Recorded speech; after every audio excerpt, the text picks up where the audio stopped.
بسم اللہ الرحمن الرحیم۔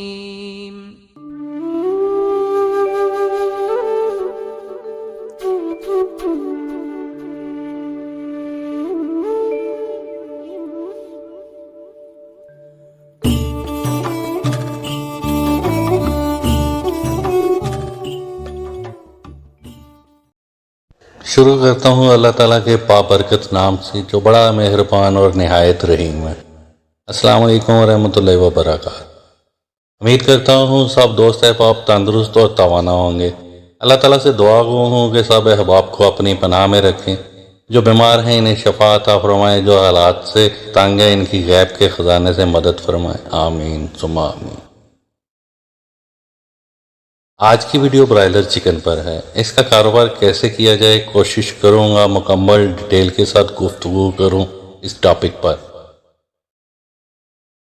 آپ دوست احباب سے گزارش ہے ویڈیو کو لائک، کمنٹ اور چینل کو سبسکرائب لازمی کریے گا۔ برائلر چکن بزنس ایک بہترین منافع بخش بزنس ہے۔ اس بزنس کی تفصیل میں جانے سے قبل ایک حقیقت کا جاننا بہت ضروری ہے۔ کیا ہم جانتے ہیں کہ گوشت اور خاص کر چکن کے نام پر ہم کیا کچھ کھاتے ہیں؟ ہوٹلوں میں chicken biryani, chicken pulao, chicken کڑھائی وغیرہ میں معلوم نہیں کیسا چکن ہوتا ہے۔ کیا ہم میں سے کسی نے آج تک ہوٹل کا چکن کھانے سے قبل اس کی تحقیق کی کہ یہ کیسا اور کس کوالٹی کا چکن ہے؟ بازاروں میں موجود شاورما، برگر، سوپ اور باربیکیو میں استعمال ہونے والا چکن کیسا ہے؟ کوئی زحمت نہیں کرتا کہ معلوم ہو جائے کہ یہ کس کوالٹی کا چکن ہے، کیونکہ سامنے پڑے چکن کے بارے میں کوئی رائے قائم کرنا فضول ہے کہ یہ صحت مند اور صحیح مرغی کا گوشت ہے یا بیمار اور مردہ مرغی کا۔ کھانے پینے کی ہر چیز کے ساتھ لوگوں نے ظلم کیا ہے، لیکن چکن اور گوشت کے نام پر کیا کچھ کھلایا جاتا رہا یہ آپ سب کو بخوبی معلوم ہوگا۔ بڑے شہروں میں اور خصوصاً لاریوں اور عوامی مقامات پر موجود ہوٹلوں اور ریڑھیوں پر موجود چکن کسی بھی صورت قابل اعتماد نہیں ہو سکتا۔ کبھی بھی لاریوں اور عوامی مقامات پر موجود ہوٹلوں سے گوشت یا چکن بھول کر بھی مت کھائیں۔ پہلی کوشش تو یہی کریں کہ سفر میں کچھ نہ کھایا جائے، لیکن اگر مجبوراً کچھ کھانا پڑ جائے تو فروٹ کھا لیں یا پھر ہوٹل میں سبزی یا دال کھا لیں، لیکن چکن اور گوشت کبھی مت کھائیں۔ ریڑھیوں اور ٹھیلوں پر ملنے والا چکن یا چکن سے بنی اشیاء کا موازنہ کیا جائے تو وہ انتہائی سستی ملتی ہیں، لیکن یہاں سوال یہ ہے کہ اتنی سستی کیوں؟ کچھ عرصہ قبل صرف ایک ہفتے میں فوڈ اتھارٹی لاہور پولیس نے 6,500 کلو گرام مردہ چکن پکڑا، اور کچھ سال قبل ایک اسسٹنٹ ڈائریکٹر خاتون عائشہ ممتاز نے فوڈ مافیا کے خلاف آپریشن کیا۔ تو چند دن کے آپریشن کے بعد عجیب و غریب انکشافات ہوئے اور فوڈ کے نام پر ہمیں کیا گند کھلایا جا رہا تھا وہ سب نیوز چینل نے دکھایا، لیکن کچھ ہی عرصے میں سیاسی اثر و رسوخ اور دباؤ کی وجہ سے عائشہ ممتاز کو کسی اور محکمے میں منتقل کر دیا گیا۔ پولٹری کا باقاعدہ ایک گینگ ہے جن کا اثر و رسوخ بڑے بڑے ہوٹلوں تک ہے۔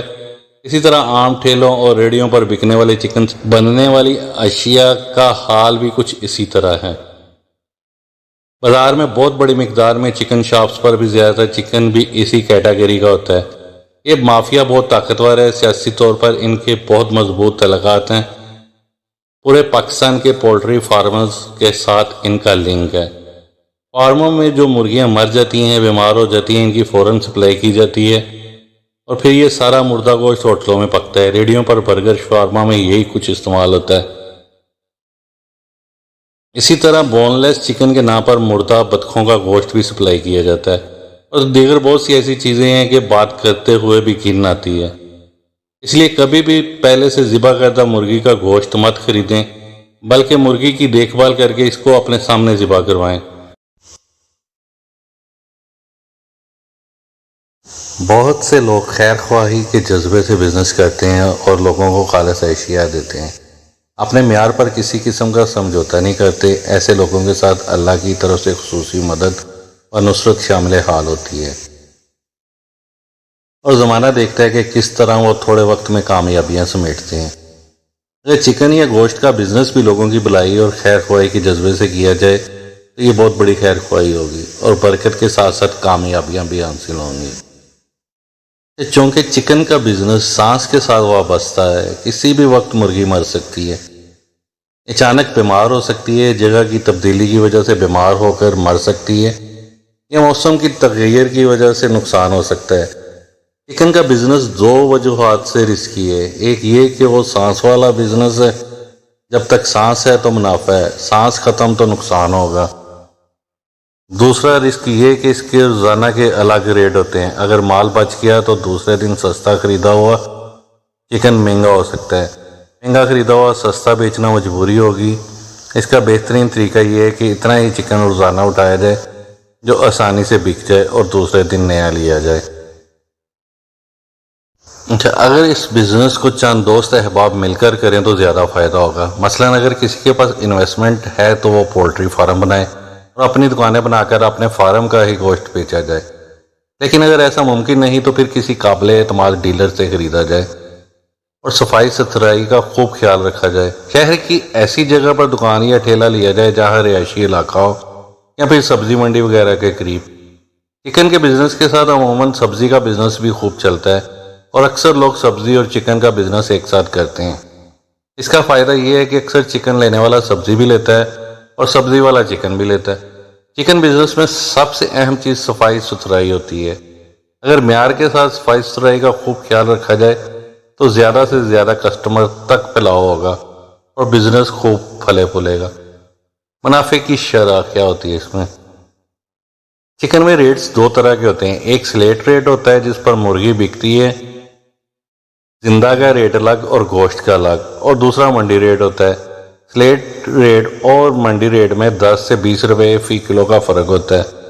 اگر روزانہ 1 من مرغی بکے تو 1200 روپے یومی تک اس کا منافع ہے۔ اگر خالص گوشت بکے تو منافع کی شرح 1500 سے 2000 ہے۔ چونکہ گوشت، پنجے، پوٹا، کلیجی اور چکن الگ الگ بکتا ہے اور اس کے علاوہ مرغیوں کا ملبہ بھی الگ سے بکتا ہے۔ اچھا، چکن بزنس کے لیے درکار اشیاء: ایک عدد دکان یا پھٹا، قیمت علاقے کی مناسبت سے ہوگی لیکن اوسطاً 20 سے 30 ہزار، سیٹنگ کرایہ وغیرہ۔ ایک عدد جنگلہ 12,000 سے 15,000 تک، 2 عدد ڈرم 2,000 سے 3,000 تک، ٹیبل یا ماربل سلیب 10 سے 20,000 تک، تولنے والا ڈیجیٹل سکیل 3 سے 6,000 تک، چھری، ٹوکا، فیڈ برتن وغیرہ 1500 سے 2,000، فیڈ اور دوائیاں وغیرہ 5,000 سے 10,000۔ یہ ایک رف ایسٹیمیٹ ہے، اس سے زیادہ کام بھی ہو سکتا ہے۔ اس بزنس کے لیے اوسطاً 1 لاکھ رقم درکار ہے۔ چکن ڈیلرز کے ساتھ بزنس کرنے کی ترتیب ڈاؤن پیمنٹ پر بھی ہوتی ہے۔ روزانہ چکن فروخت کر کے اس دن کی رقم منافع رکھ کر ڈیلر کو دی جائے، دوسرے دن نیا سامان لیا جائے، لیکن ادھار کی صورت میں سلیٹ ریٹ 5-10 روپے زیادہ ہوتا ہے۔ اگر نیا بزنس ہو تو شروع کے چند دن اتنی مقدار میں ہی چکن لیا جائے کہ آسانی سے بک جائے۔ جیسے جیسے شہرت ہوگی اور کام چلے گا تو آہستہ آہستہ اضافہ کیا جائے۔ ایک دم کبھی زیادہ مال اٹھانا مناسب نہیں، کیونکہ مرغی کو ایک دن رکھنے کا بھی خرچہ ہوتا ہے۔ اس کی خوراک وغیرہ اور فارمی مرغی روزانہ کے حساب سے اپنا وزن بڑھاتی ہے، جو اضافی بوجھ بن سکتی ہے۔ اس لیے سب سے بہتر طریقہ یہی ہے کہ روز روز کا حساب کیا جائے تاکہ نہ بوجھ رہے اور نہ زیادہ ٹینشن رہے۔ لوگوں کے ساتھ بھلائی اور نیک نیتی کے ساتھ خالص ایماندارانہ اور معیاری بزنس کرنے کا پلان کریں۔ انشاءاللہ برکت، عزت اور کامیابی سب ایک ساتھ حاصل ہوگی۔